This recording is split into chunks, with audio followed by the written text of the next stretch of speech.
Disposición, confort, economía, tecnología. Era óptimo en todo y se suponía que iba a convertirse en uno de los más numerosos del cielo soviético. Pero no fue así.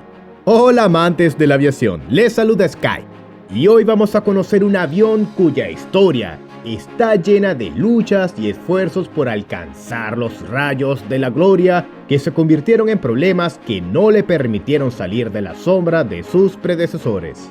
Les presento al Yak-42.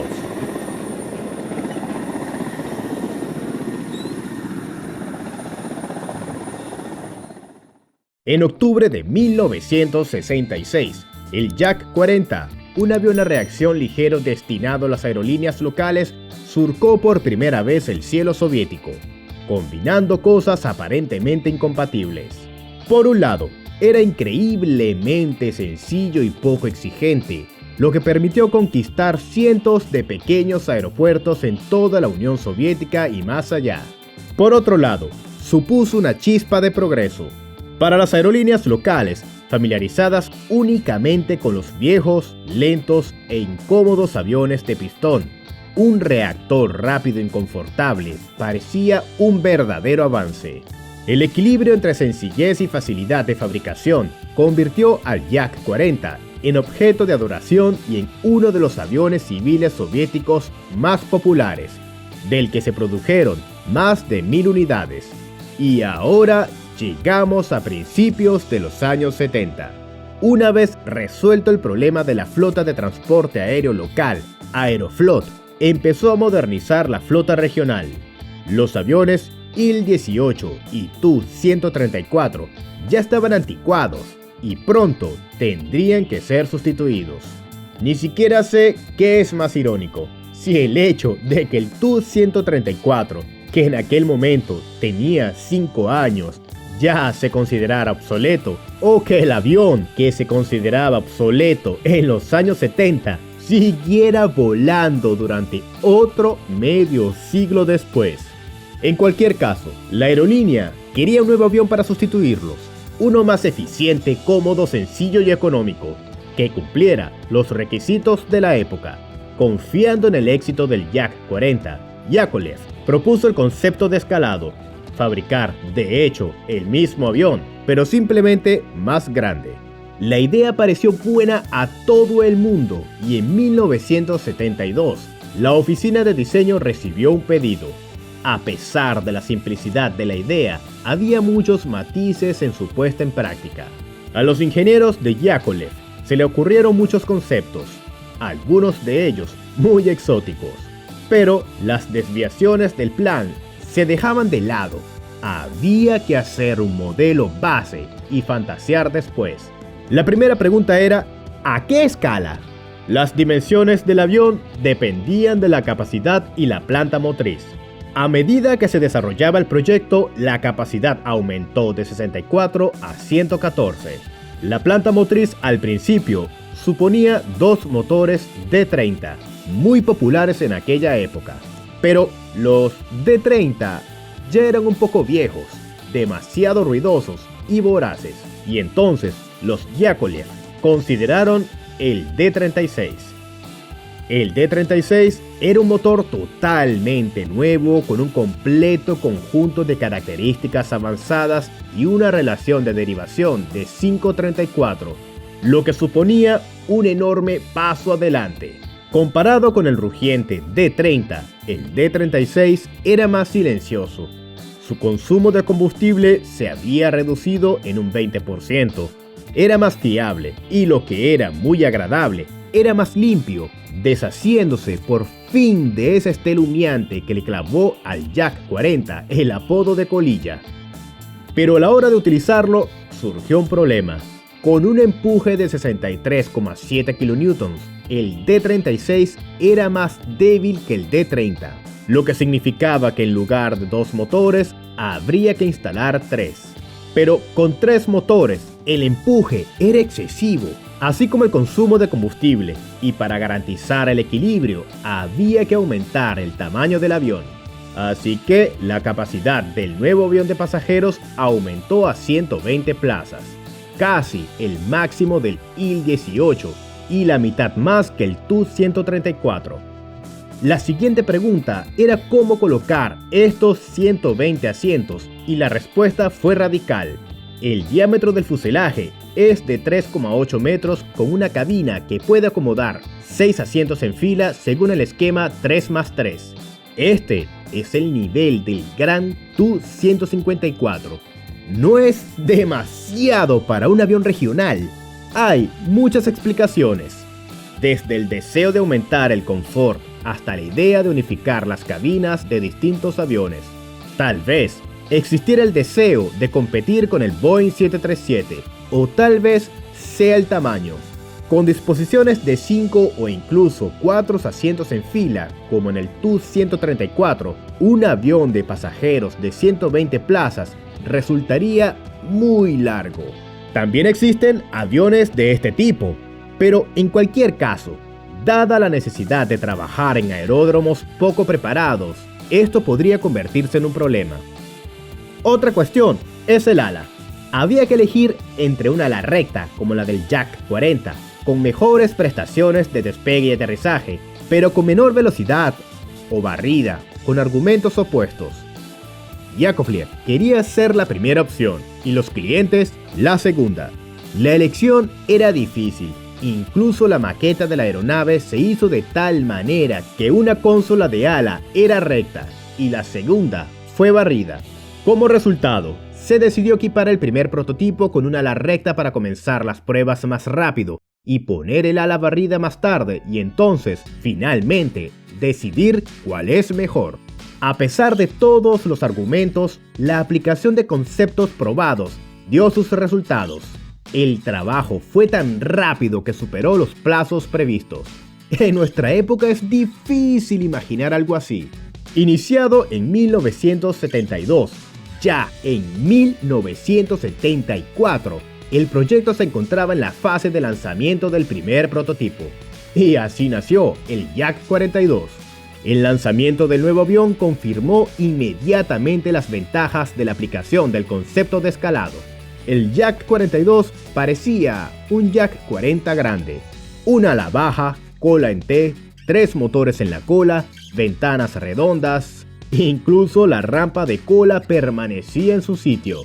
Su longitud se detuvo en 36,4 metros. Era un poco más corto que el Tu-134, pero en otros aspectos un poco más grande y pesado. El peso máximo al despegue alcanzaba las 53,5 toneladas. El tren de aterrizaje de los primeros prototipos era sencillo, triciclo con 2 ruedas por pata. De nuevo, como el Yak 40, pero más grande. Por cierto, no se limitaron a copiar el diseño. El nuevo avión se optimizó en todas las partes donde era posible. Se aligeró el diseño, se simplificaron los componentes y se redujo su número, a veces de manera exagerada. Por ejemplo, es muy fácil describir el sistema de empuje inverso del Yak 42, pues no existe en absoluto. El inversor de cubo del motor central, como el del Yak 40, no se instaló por ser demasiado pesado, pero los inversores habituales de los motores laterales tampoco aparecieron aquí. Por un lado, el diseño es más sencillo y ligero, y las prestaciones de despegue y aterrizaje del Yak le permitían arreglárselas con frenos aerodinámicos y de rueda. Pero, por otro lado, con una pista mojada, viento lateral y otros regalos del entorno, la capacidad de frenar rápidamente podía, por supuesto, ser útil. La cabina del Yak 42 es bastante clásica para su época, decente, pero nada lujosa. La tripulación era de 3 personas, 2 pilotos y un ingeniero de vuelo. Ya en 1975, el prototipo estaba montado y realizó su vuelo inaugural en primavera. Y prácticamente nada más comenzar las pruebas, la idea de una ala recta chocó con la cruda realidad. Sí, permitía reducir la distancia de despegue y aterrizaje, pero la velocidad de crucero estaba limitada a 680 km por hora. El Yak 40 con ala recta también era lento y para líneas locales de distancias cortas no era tan importante, pero para un avión de línea regional, 680 km por hora es una vergüenza, que además recortaba la autonomía y perjudicaba la economía. El ala barrida ganó y se decidió utilizarla en adelante. Y para mantener un rendimiento aceptable en el despegue y aterrizaje, el barrido del ala se hizo pequeño y se aumentaron las dimensiones. La envergadura del Yak 42 es de 34,9 metros, casi 5 metros más que la del Tu-134. Además, se dotó de avanzados dispositivos hipersustentadores, grandes flaps, alerones y spoilers. Más tarde, se añadieron slats. Y así, todos los prototipos que siguieron al primero con una ala nueva ya se asemejaban al conocido Yak 42. Las prestaciones de despegue y aterrizaje eran excelentes. La velocidad de aproximación era de 210 km por hora, unos 50 metros que la del Tu-134. Una pista de 1800 metros era suficiente para este avión. Una vez más, eso era casi medio kilómetro menos que las necesidades del 134. En cuanto a velocidades máximas, las cosas no estaban tan bien. El avión era capaz de acelerar a unos 810-820 km por hora, con un crucero de solo entre 700 y 740 km por hora. El Yak 42 es un vivo ejemplo de la tendencia a reducir la velocidad de los vuelos que ya se manifestaba entonces. El fuselaje ancho, el pequeño barrido de las alas y los motores turbofan hacían del Yak 42 un avión excelente, pero no permitían acelerarlo a las velocidades del mencionado Tu-134, que alcanzaba fácilmente los 850 km por hora. Y fue inevitable. Después de todos los compromisos, los ingenieros tuvieron que aceptarlo. Otro problema de los primeros Yaks era su corto alcance. Ya en la fase de pruebas a finales de los años 70, se creó el Yak 42D, de largo alcance, donde la letra D significa Dalny, o largo alcance. El avión actualizado recibió muchos cambios de diseño: depósitos de combustible más grandes, slats, nuevas puntas de ala, así como nuevas patas del tren de aterrizaje de 4 ruedas. La autonomía de vuelo había crecido hasta, al menos unos 2000 kilómetros. Curiosamente, el índice Yak 42D no se quedó en aquel entonces. Al inicio de la producción en serie, esta versión se tomó como base y se fabricó como Yak 42 a secas. La versión D de serie apareció de nuevo, pero más tarde. La demostración del Yak 42 al público tuvo lugar, como era de esperar, en el Salón Aeronáutico de París de 1977. Pero el vuelo hasta allí no estuvo exento de aventuras. El vuelo a París suponía un aterrizaje intermedio en la ciudad ucraniana de Leópolis. Pero en la fase de aterrizaje allí, el avión perdió bruscamente la velocidad y se estrelló. No hubo víctimas, pero el avión se perdió, justo en vísperas del estreno internacional. El incidente se clasificó inmediatamente. Se envió otro avión para sustituirlo y para que todo tipo de pardillos no se dieran cuenta del cambio, se pusieron los números de cola del avión averiado en el sustituto. El plan funcionó, pero el mal sabor de boca permaneció. Las pruebas de vuelo se prolongaron hasta finales de los años 80, cuando el Yak 42 recibió el certificado. De hecho, solo una semana más tarde, otro avión completamente nuevo recibió su certificado. El primer avión de pasajeros soviético de fuselaje ancho, el Il-86, del que ya hemos hablado en detalle en un video separado. La producción en serie se inició en 1977, primero en la planta aeronáutica de Smolensk y después en la de Saratov, que gradualmente pasó del Yak 40 al Yak 42. Cuando el avión completó la certificación, rápidamente comenzó a introducirse en las flotas de las aerolíneas. Y este proceso fue bien. Las dimensiones de la cabina permitieron a Aeroflot jugar con las distribuciones. En la mayoría de los casos se trataba de una cabina para 120 plazas, pero también había disposiciones de 2 cabinas para 104 plazas. Hubo incluso una opción para 102 asientos, donde parte de la cabina estaba ocupada por maleteros para que los pasajeros pudieran llevar sus cosas, como en el Jack 40. Pero esta opción no pegó. Los compartimientos de carga hacían bien su trabajo. El relleno de las cabinas es familiar. Estanterías abiertas y cerradas, butacas sencillas y un juego de herramientas, mesas, luces, aire acondicionado, sin cosas especiales, pero decente. El cómodo, económico y poco exigente avión regional se adaptó rápidamente a la red de rutas y le encantaba a Aeroflot. En un par de años, el Yak 42 ocupó su lugar en el cielo de la Unión Soviética y los países vecinos. Parecía que la marcha del Yak 42 por el mundo del transporte aéreo regional tenía éxito y pronto, al igual que en el caso del Yak 40, se producirían cientos o incluso miles. Pero este sueño tropezó muy dolorosamente.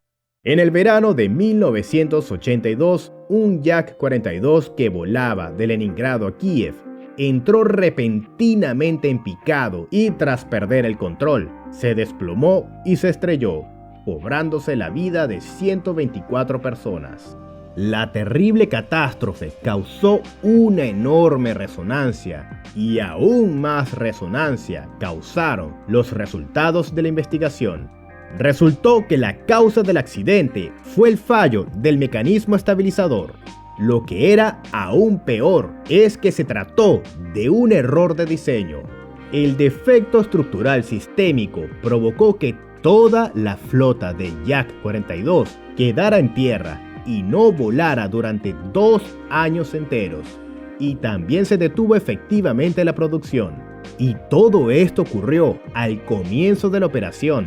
Fue un desastre. El flamante avión regional recién presentado al mundo con pompa acabó en la sombra de la que ya no podía salir. El entusiasmo de Aeroflot se agotó y los volúmenes de producción cayeron bruscamente. Ya no se podía hablar de una marcha victoriosa del Yak 42. Tratando de mejorar la situación, los diseñadores se propusieron resolver uno de los problemas crónicos del Yak 42. La reducida autonomía. El problema estaba en el peso máximo al despegue. Debido a sus limitaciones con una carga completa, el avión no podía llevar un gran suministro de combustible. Las mejoras prácticamente no cambiaron el avión externamente, pero le permitieron aumentar el peso de despegue a 56,5 toneladas, lo que hizo posible cargar más combustible y aumentar la autonomía de vuelo a 2.700 kilómetros. El nuevo Yak 42D sustituyó al Yak 42 básico en la producción y se convirtió en el estándar. Y las mejores prestaciones hicieron que el avión volviera a ser interesante.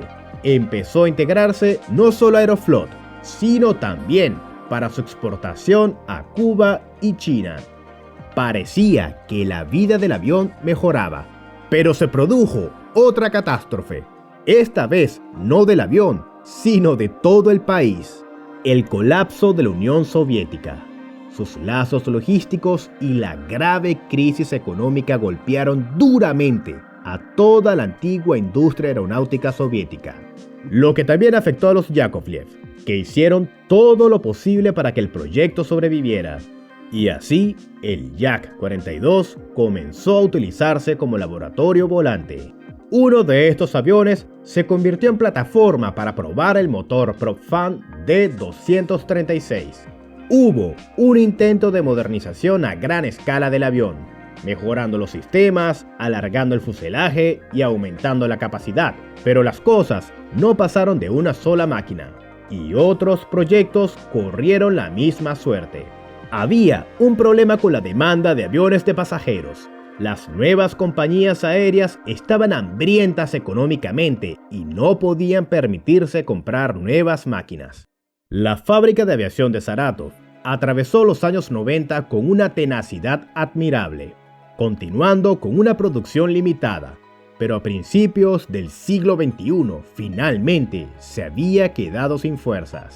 En 2003 se ensambló el Yak 42 número 183 de serie, y con él terminó en general la historia de la serie, así como de la propia planta aeronáutica. Sin embargo, el decente rendimiento mantuvo al Yak 42D en el aire, y algunos de los aviones se convirtieron en reactores VIP y corporativos. Pero de nuevo, no hubo éxito. El siguiente golpe para el avión fue la catástrofe cerca de la ciudad rusa de Yaroslav en 2011, que se cobró la vida de miembros del equipo de hockey Lokomotiv y provocó feroces críticas a la aeronave. Aunque cabe destacar que los discursos sobre lo increíblemente peligroso que es el Yak se distinguieron más por su estridencia que por su objetividad. Durante 30 años de operación, se perdieron 9 aviones. Sí, los primeros incidentes dañaron su reputación, pero después le fue bien y los desastres ocurrieron sin culpa suya. Tales ataques a la aeronave perjudicaron seriamente su posición en una situación ya de por sí difícil. A finales de los años 2000, el transporte aéreo había cambiado. Aparecieron muchos otros aviones más eficientes, con los que cada vez era más difícil competir para un trimotor de los años 70. Tampoco había apoyo estatal. Justo en ese momento, se estaba creando el nuevo SSJ-100 regional en el mismo nicho, y por supuesto, todo el apoyo se destinó a él. En la actualidad, el Yak 42 sigue volando, pero ya es bastante exótico. Presta servicio en las flotas de varias compañías aéreas locales y en servicios especiales. El Yak 42 fue uno de los últimos aviones de pasajeros creados en la Unión Soviética y, por desgracia, con una triste historia. Se suponía que iba a convertirse en un nuevo y popular avión de pasajeros regional que sustituiría al Tu-134 y al Il-18. Pero, como vemos, sobrevivió a sus predecesores solo por poco tiempo y permaneció a su sombra. Sin embargo, no podemos terminar la historia con una nota tan triste. Uno de los proyectos de modernización a gran escala del Yak 42 era un avión de pasajeros de medio alcance. Este proyecto de la oficina de diseño de Yakovlev recibió el índice Yak 242 y, aunque no se llevó a cabo, se convirtió en la base de otro avión que, en nuestros días, pretende ser el ave principal de la aviación civil rusa, el MC-21. Y con esta nota optimista, la historia puede darse por concluida. Dale a me gusta y suscríbete al canal. Vuelos rápidos y aterrizajes suaves para todos.